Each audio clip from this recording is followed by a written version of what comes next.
Ang kwentong ito ay hango sa totoong buhay. Karanasan ito ng lolo ng kaibigan ko na itago na lang natin sa pangalang Kep. Taong 1976, Caraga, Davao. Itong mga panahong ito, kasalukuyang isang sundalo itong si Kep. Hindi lang yun basta-basta sundalo dahil sila lang naman ang piling mga sundalong napili ng gobyerno na tugisin ang mga rebelde sa bawat bundok ng Davao. Ibang-iba talaga ang grupo noon ni Kep dahil ayon sa kanya, sabak na sa gera ang kanyang mga kasama. Marami na ding namatay sa kanilang grupo na halos ilang taong pagtutugis sa mga rebeldeng nagkukuta sa mga kabundukan ng Davao. Isang araw, habang abala ang tatay ng kaibigan ko sa kanilang gawaing bahay, ay biglang dumating ang kanyang ama na si Kep. Galak na galak ang tatay ng kaibigan ko dahil sa pagdating ng kanyang ama na ligtas noong mga panahong yon. Hindi pa nga yun nakakapasok sa kanilang bakuran ay sinalubong na yon ng galak ng kanyang mga anak. Ang asawa naman ni Kep noong mga panahong yon ay nakangiti lamang na tinitingnan siya sa pintuan ng kanilang tahanan. "Tay, buti naman at nakauwi ka ng ligtas," wika ng panganay nitong anak habang nakayakap. "Siyempre naman anak, uuwi akong ligtas para sa inyo. Tsaka nangako akong uuwi, di ba?" Sagot naman ni Kep. Matapos ang mga pangyayaring yon, ay agad namang pumasok sila Kep sa kanilang tahanan. Dali-dali itong nagpalit ng damit upang makapagpahinga ng maayos. Habang nagpapalit yon ng damit, ay biglang tinungo ni Ente ang silid ng kanyang ama. Ente pala ang pangalan ng tatay ng kaibigan ko na siyang anak ni Kep. Pagpasok nito ay nakita niya ang likod ni Kep na punong-puno ng kalmot ng isang hayop. Halos hindi maisip ni Ente noon kung anong hayop ang umatake sa kanyang ama. "Tay, napano ho yung mga naghilong ninyong sugat sa likod?" Gulat na tanong ni Ente. "Wala yan anak, hayaan mo. Pag meron akong oras, kukwento ko sa'yo." Sagot naman sa kanya ni Kep. Di na umimik si Ente noong mga panahong yon dahil sa sinabi ng kanyang ama. Kaya ang ginawa niya ay agad niya ding nilisan ang silid nito upang makapagpahinga na yon ng maayos. Sumapit ang gabi at doon na nga nakapagkwento ang kanyang ama tungkol sa kanyang karanasan noong nasa misyon pa sila ng kanyang mga tropa. Ayon sa kanya na meron silang nakaengkwentrong rebeldeng grupo na malakas ang taktika ng commander nito. Halos ilang linggo din nila yung sinundan upang malipol ang grupong ito. Ang kanilang bundok na tinahak noong mga panahong yon ay kilala bilang pugad ng mga aswang at mga iba't ibang uri ng nilalang. Halos kahit na sino namang makakita sa bundok na yon ay masasabi talagang merong hindi kaaya-ayang nilalang ang naninirahan dito. Kung hindi nyo kasi na itatanong, ang bundok na inakyat nila Kep noon ay tinatawag na Barok. Maaaring konti lang ang nakakaalam ng bundok na to dahil napakalayo nito sa sibilisasyon. Saktong-sakto din naman ang bundok na yon para maging kuta ng mga rebelde dahil sa mga agam-agam doon. Paglalarawan ni Kep sa lugar na yon ay isa itong mataas na bundok na halos abutin ka ng ilang araw bago tuluyang maakyat ang tuktok nito. Napakaraming puno ng bundok na yon at mga nagsisilakihang mga bato. Marami ding kuweba doon ayon kay Kep. Ang nakakatakot lang sa lugar na yon ay kapag tiningnan mo yon ng malayuan. Nababalot ito ng maitim na kulay na merong mga ulap na humahalik sa tuktok nito. Parang sa pelikula mo nga lang makikita ang ganoong uri ng lugar ayon sa tatay ng kaibigan ko. Pero dahil sa tungkulin ni Kep, ay hindi nila yon inisip na panganib dahil ang tanging nais lamang nila sa misyong yon ay patayin ang lider ng mga rebelde. Nang masukol na nila ang grupo ng mga rebeldeng yon, ay nagkaroon ng matinding labanan sa mismong tuktok ng bundok na yon. Maraming namatay sa mga kasama ni Kep dahil sa hindi sila pamilyar sa lugar na yon. Matagumpay silang napalibutan ng kanilang mga kalaban na halos ang buong akala ng kanilang tropa ay tuluyan na silang malilipol lahat sa lugar na yon. Pero dahil sa kanilang karanasan at gamit pandigma, ay nakaya nilang mapagtagumpayan ang pagsubok na yon. Ilang oras lang ang lumipas ayon kay Kep, ay paunti-unti na nilang naubos ang hanay ng mga rebelde. Sa 40 sundalong umakyat sa bundok na yon, ay tanging 13 lamang ang nakaligtas. Dagdag pa ni Kep na hindi nila basta-bastang napaslang ang lider ng rebeldeng grupo na yon dahil sa kabal nitong hindi tinatabla ng bala. Ilang basyo pa ng bala ang naubos nila bago yun tuluyang namatay. Pagbalik nila sa kanilang kampo ay napagpasyahan ng mga nakakataas sa kanila na pagpahingahin muna sila at pauwiin sa kani-kanilang pamilya. Oh, yun lang ang karanasan ko mga anak. Matulog na kayo. Wika ni Kep matapos nitong magkwento. Sila Ente naman at ang kanyang mga kapatid noong mga oras na yon ay manghang-mangha sa kwento ng kanilang ama. Pero si Ente, hindi kumbinsido dahil hindi akma ang kwento ng kanyang ama sa mga sugat nitong natamo sa kanyang likod. Kinaumagahan ay balik trabaho na ang mag-anak. Naging magaan ang kanilang trabaho sa bahay dahil sa pagtulong na rin ng kanilang ama. Animoy naging masigla ang pamilya nila Ente noon dahil naroon na ang kanilang padre de pamilya. Hanggang sa sumapit ang gabi ay nagsitunguhan na sa bahay nila Kep ang mga kaibigan nito. Niyaya siya ng inuman ng mga yon, gawa ng nangulila din ang kanyang mga kababata sa kanya. Agad naman itong pinaunlakan ni Kep at wala namang nakitang pagtutol sa kanyang asawa.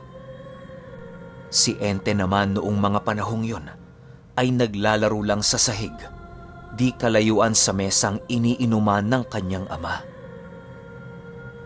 Habang patagal ng patagal ang inuman ng mga ito, ay doon na dahan-dahang nagsalita ang kanyang ama tungkol sa kanilang mga karanasan sa bundok na yon. Ang mga kapatid naman ni Ente noong mga panahong yon ay mas piniling pumasok na sa kanilang silid upang makapagpahinga. Si Ente na lang ang natitirang naglalaro sa labas noong mismong gabing yon.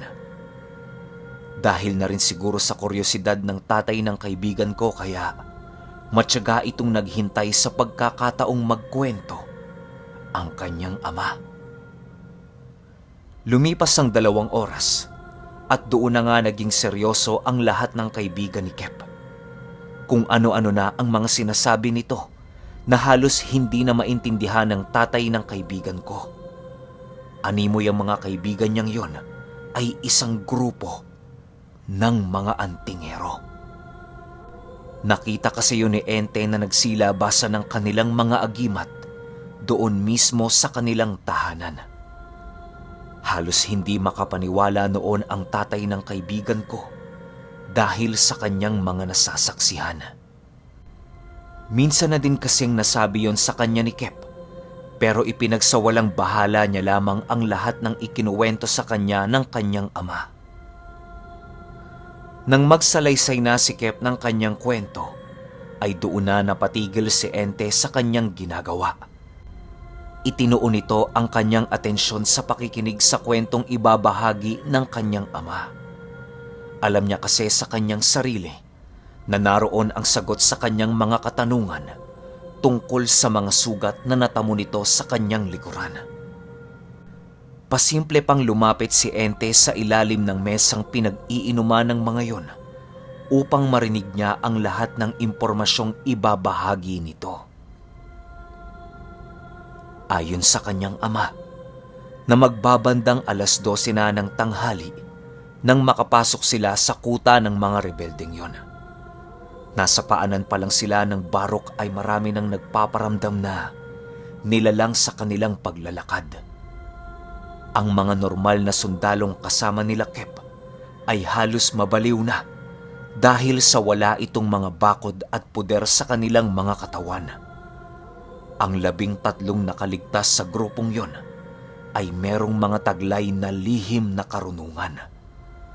Nung nasa paanan pa lang sila ay meron ng 2 sundalong nagbaril sa kanilang mga sarili dahil sa sinapian ang mga yon ng mga mapaglarong nilalang sa paanan ng bundok. Doon pa lang ay labis nang ikinatakot ng commander ng grupo nila Kepweng ang pagpasok sa lugar na yon. Pero naging matatag ang mga ito dahil sa kanilang sinumpaang tungkulin para sa inang bayan. Halos inabot din sila ng ilang araw bago marating ang tuktok ng bundok na yon. Maliban pa dyan ay palagi rin silang nakakaengkwentro doon ng mga kasamahan ng rebeldeng grupo na nagpaiwan upang ipagtanggol ang bawat barikada ng kanilang kuta. Ang nakakatakot lang sa mga yon ay ang abilidad ng mga ito na sanggain ang 3 balang unang tumama sa kanilang katawan. Hirap na hirap sila Kep sa pagpatay sa mga yon ayon sa kanya. Wala kasi silang makitang pangontra noong mga oras na yon upang tuluyang mapatay ang mga kasama ng rebeldeng grupong hawak ni Mirno. Si Mirno ay isang kilalang commander sa Davao noong mga panahong yon. Nakilala ito bilang isang mabagsik at masamang commander. Dahil na rin sa kanyang pagpatay ng mga inosenteng taong hindi nakapagbigay sa kanya ng mga donasyon o tulong para sa kanyang grupo. Ang lahat ng babaeng natitipuhan ni Mirno ay walang awa niyang ginagamit sa harapan ng mga magulang nito. Marami ng sundalong nagbuwis ng buhay para lamang madakip ang commander na yon. Pero lahat ng mga ito ay nabigo dahil sa hawak na mutya ng commander ng mga rebelde. Nang malapit na sila sa tuktok, ay doon na nila unang beses na silayan ang grupo ni Mirno. Nakita nila yon sa may sapa, di kalayuan sa tuktok ng bundok. Hindi na muna nila yon pinaputukan dahil sa medyo may kalayuan yon sa kanilang lokasyon. Kaya ang ginawa nila Kep noong mga oras na yon ay ang sundan ang mga ito nang hindi nila namamalayan. Nang papasapit na ang hapon nung mismong araw din na yon, ay doon na nila inumpisahan ang kanilang plano. Dahan-dahan nilang sinugod ang kuta ng rebeldeng grupo at walang sabi-sabi ay agad nila itong pinaulanan ng putok.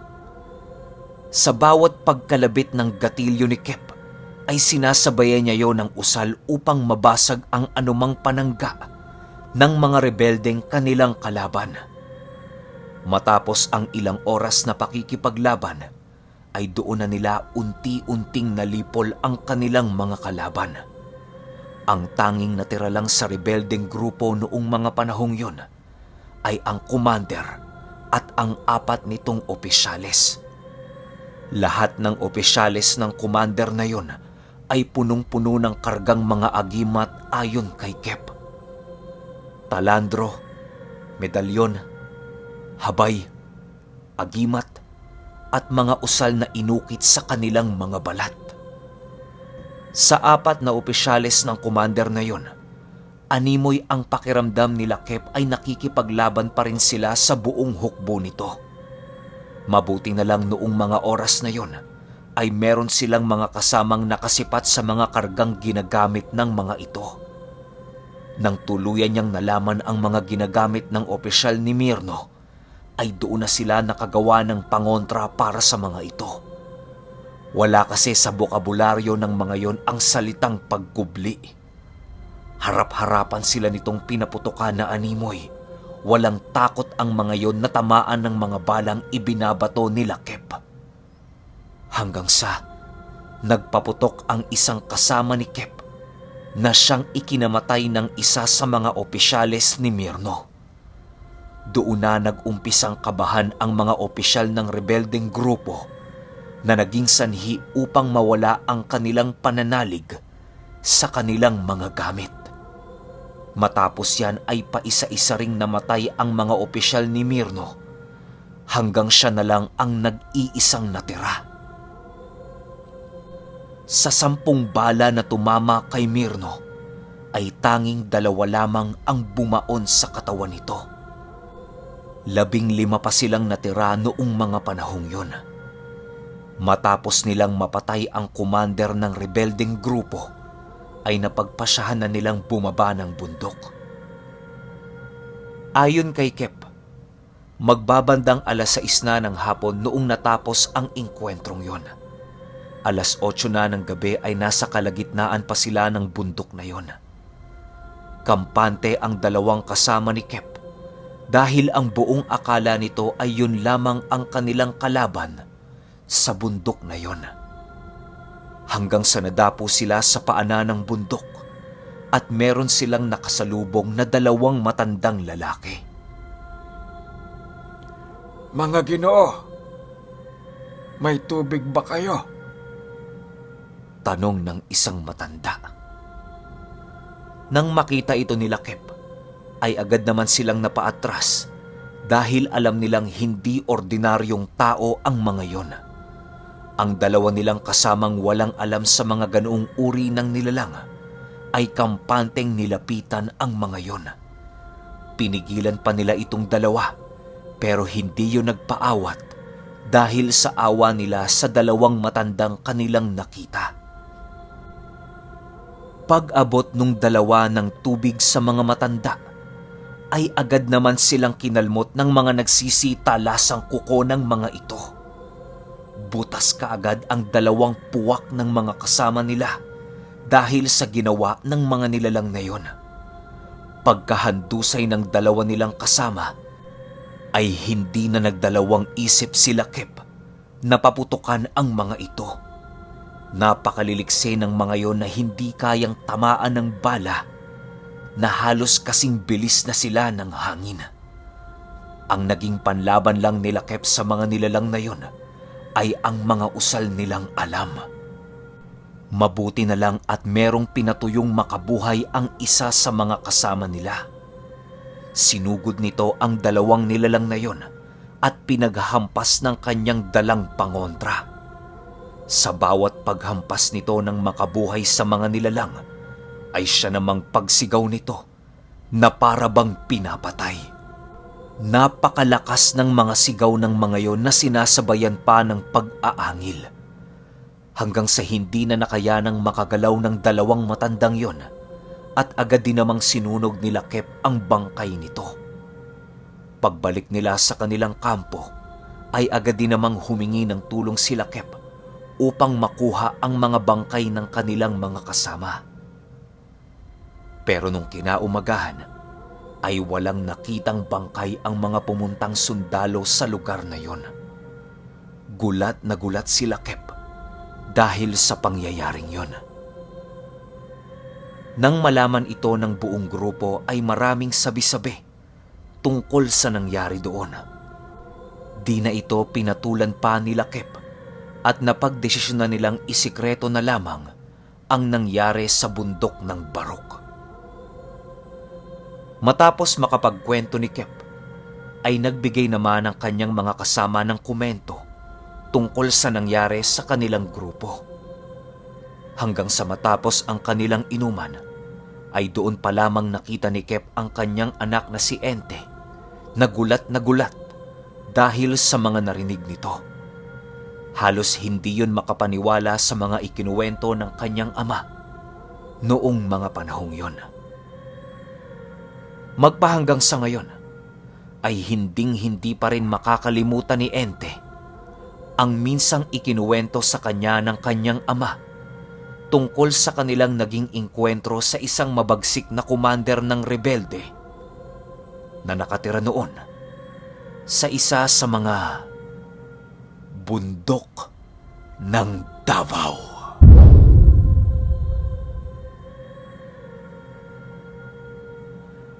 Okay, opinyon ko sa kwento.